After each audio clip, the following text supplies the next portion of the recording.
Fala pessoal, tudo bem? Aqui é o Lucas e sejam muito bem-vindos a mais um vídeo. Hoje a gente vai mergulhar de cabeça em um assunto que mexe com a vida de todo mundo, mesmo que a gente não perceba no dia a dia, a saúde financeira dos nossos estados. Sabe aquela obra que parou na sua cidade? Ou talvez o salário atrasado de um parente que é servidor público? Muitas vezes, a raiz desses problemas está em uma única palavra: dívida.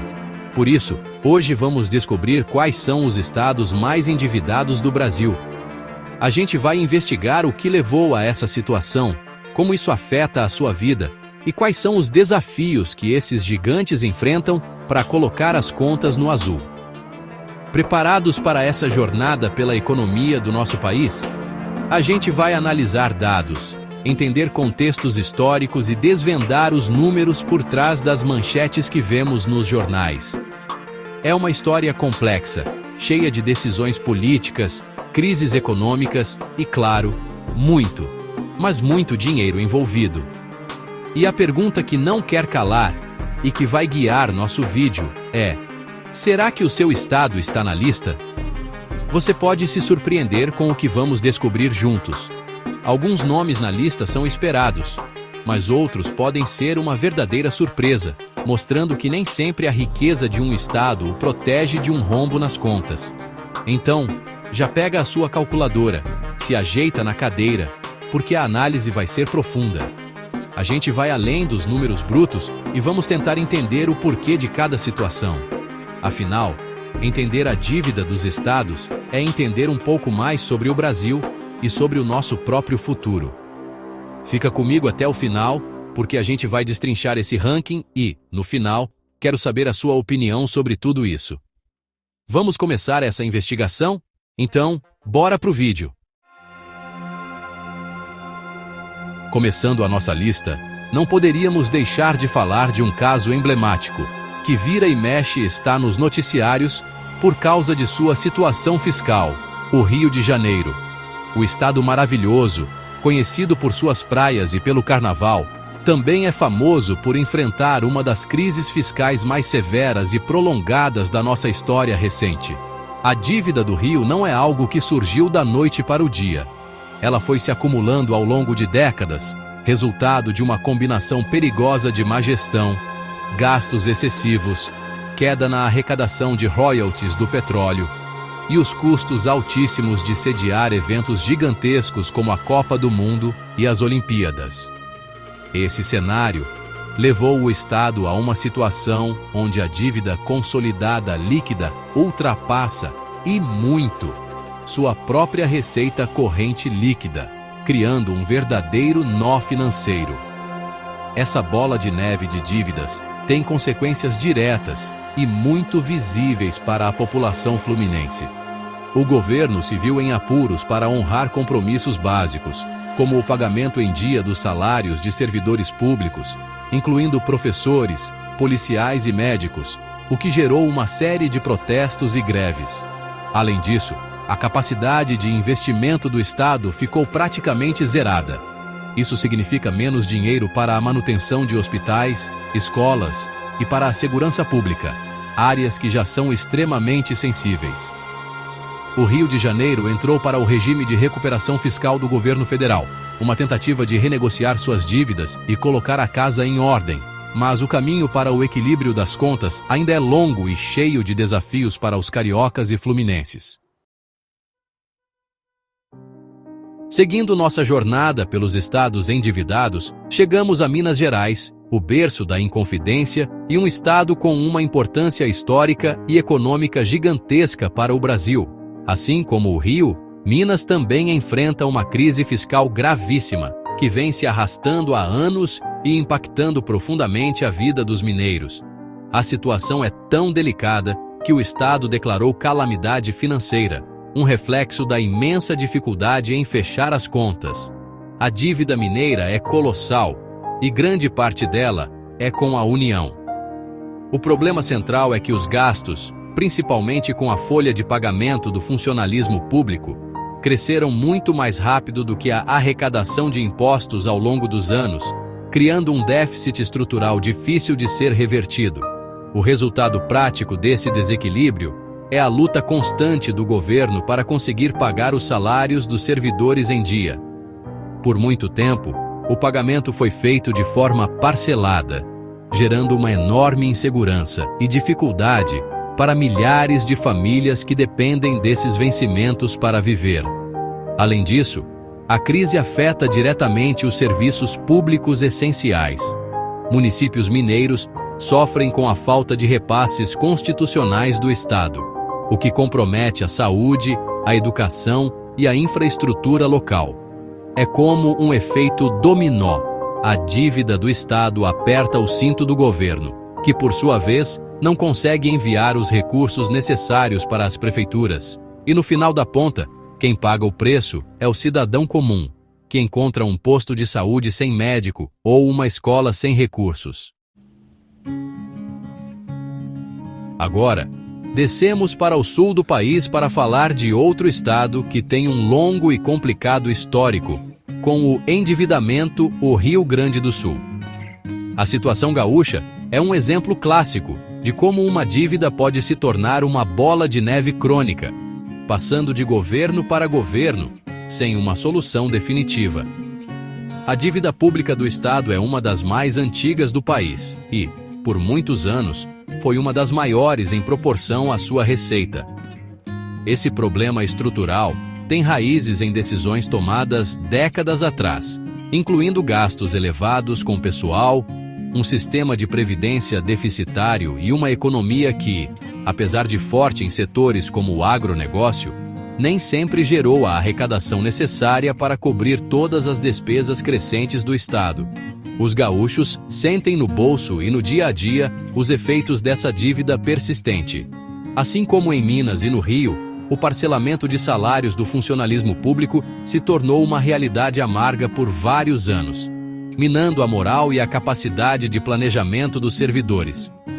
O governo do Estado se viu obrigado a tomar medidas de austeridade duras, incluindo a privatização de empresas estatais e a implementação de reformas administrativas e previdenciárias profundas, muitas vezes enfrentando forte resistência de sindicatos e da população. O desafio para o Rio Grande do Sul é monumental: encontrar um caminho para o crescimento econômico sustentável ao mesmo tempo em que reestrutura suas finanças, para finalmente conseguir respirar aliviado e investir mais na qualidade de vida do seu povo. Pode parecer um paradoxo, mas é a mais pura verdade.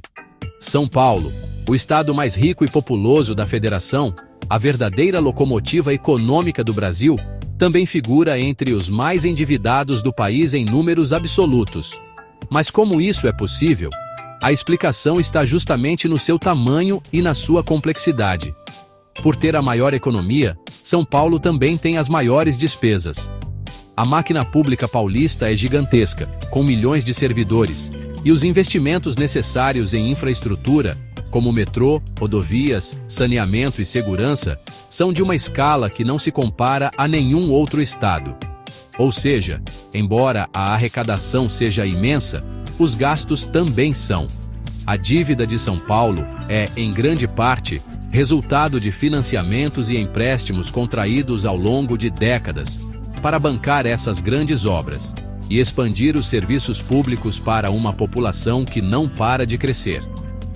Diferente dos outros estados que mencionamos, a crise em São Paulo não se manifesta com a mesma intensidade no atraso de salários, por exemplo.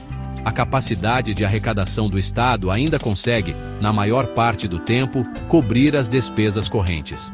No entanto, o serviço da dívida, ou seja, o pagamento dos juros e amortizações, consome uma fatia considerável do orçamento, dinheiro que poderia ser investido em novas melhorias para a população. O desafio de São Paulo é gerenciar essa dívida colossal, sem comprometer sua capacidade de continuar investindo e sendo o motor do desenvolvimento brasileiro. Para fechar a nossa lista de hoje, vamos para o coração do Brasil, no Centro-Oeste, para falar de Goiás. Diferente de estados como Rio de Janeiro e Rio Grande do Sul, que tem um histórico de endividamento mais antigo. Goiás viu sua dívida crescer de forma muito acelerada nos últimos anos, acendendo um alerta nas finanças estaduais. Esse aumento expressivo do endividamento foi impulsionado por uma combinação de fatores, incluindo a queda na arrecadação em períodos de crise econômica nacional e um aumento nos gastos públicos que não foi acompanhado pelo crescimento das receitas. O Estado, que tem uma economia forte ligada ao agronegócio, também se viu pressionado a conceder incentivos fiscais para atrair empresas, o que, por um lado, gera empregos, mas, por outro, reduz a arrecadação de impostos. Essa deterioração das contas públicas levou Goiás a uma situação financeira delicada, fazendo com que o Estado também buscasse o regime de recuperação fiscal, assim como o Rio de Janeiro. Na prática, isso significa que o governo goiano precisou se comprometer com um plano rigoroso de ajuste fiscal, com metas para cortar despesas e aumentar a arrecadação. Para a população, os impactos começaram a ser sentidos na qualidade dos serviços públicos e na capacidade do Estado de realizar novos investimentos. A situação de Goiás mostra como a disciplina fiscal é um desafio constante e que mesmo estados com economias pujantes não estão imunes a um descontrole nas contas, o que pode rapidamente transformar um cenário de prosperidade em um de crise e aperto. E assim a gente termina nosso mergulho profundo nas finanças dos estados brasileiros. Vimos que, seja no Sudeste, no Sul ou no Centro-Oeste, o desafio do endividamento é uma realidade complexa e com muitas faces. Do histórico de décadas de gastos do Rio de Janeiro e Rio Grande do Sul, passando pela situação crítica de Minas Gerais, até a dívida gigantesca em números absolutos do rico São Paulo e o crescimento preocupante em Goiás, cada estado tem sua própria história, mas os efeitos são sempre parecidos. Menos investimentos, serviços públicos precarizados e um futuro incerto para milhões de brasileiros. Entender esse cenário é fundamental para sermos cidadãos mais conscientes e cobrarmos soluções dos nossos governantes. É importante lembrar que por trás de cada número, de cada bilhão de reais em dívida, existem pessoas, famílias, sonhos e necessidades. A gestão fiscal de um estado não é apenas um assunto para economistas. Ela define a qualidade da escola do seu filho, o atendimento no posto de saúde do seu bairro e a segurança da sua rua. Por isso, acompanhar esse debate é um exercício de cidadania. As soluções não são simples e geralmente envolvem decisões difíceis, como reformas e cortes de gastos. Mas o objetivo final deve ser sempre o de garantir um estado financeiramente saudável, capaz de prover serviços de qualidade e de promover o desenvolvimento para todos. Agora eu quero muito saber a sua opinião. E aí, o seu estado apareceu na lista? Você imaginava que a situação era essa? Como você sente os efeitos dessa dívida no seu dia a dia? Conta pra gente aqui nos comentários. Vamos criar uma discussão saudável e informativa sobre esse tema tão importante. E claro, se você gostou do vídeo, se aprendeu algo novo hoje, não esquece de deixar o seu like, se inscrever no canal e ativar o sininho para não perder os próximos. Isso ajuda demais o nosso trabalho a continuar trazendo conteúdo de qualidade para vocês. Um grande abraço e até a próxima!